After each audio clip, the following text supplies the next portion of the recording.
Kita punya mobil misalkan, mobil itu tangki utamanya atau total tangkinya 50 liter misalkan. Nah, 10 liternya itu tangki cadangan. 40 liternya, kalau Bapak Ibu teman-teman lihat memang ada ternyata tangki cadangan tuh katanya. Teman saya kemarin sempat bongkar tangki, ternyata bener ya tangki cadangan, seperti tangki cadangan gitu kan dalam mobil itu.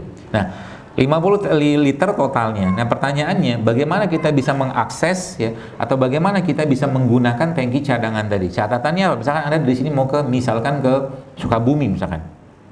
3 jam lah misalkan atau 2 jam. Nah, caranya supaya pakai tangki cadangan gimana? Jangan berhenti rest area. Kan gitu. Jangan berhenti rest area. Kalau berhenti rest area, masuk lagi diisi bensin, masuk ke tangki utama. Tangki utama ini sebenarnya gula.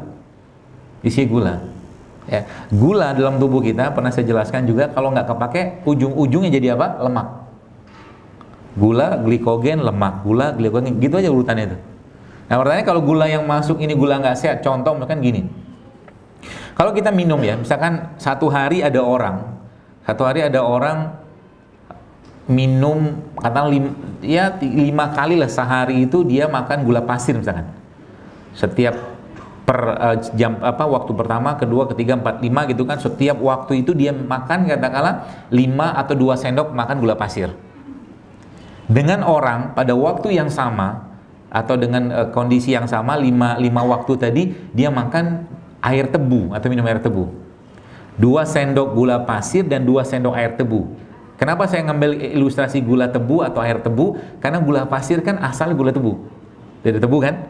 Tapi beda nasib ini kalau orang makan. Orang yang makan ini, teman-teman sekalian, yang makan gula pasir 2 sendok makan ini tiap sampai 5, itu jelas akan bermasalah di badannya karena tubuh susah ngolahnya. Kenapa? Karena isinya gula tok, sedangkan air tebu itu kan bukan hanya gula isinya. Kalau dia masih senyawa kompleks, kalau dia masih utuh di awal, dia akan aman badan kita. Itu kenapa banyak orang habis makan, misalkan makan nasi gitu kan, dengan berbagai macam lauknya ngantuk, terutama nasi-nasi yang tinggi dengan gula, karena tubuh susah ngolahnya. Setiap pengolahan makanan-makanan atau mungkin sesuatu yang masuk ke badan kita, kalau dia katakanlah tubuh katakanlah capek ngolahnya, itu berat, kemungkinan besar itu gula, kemungkinan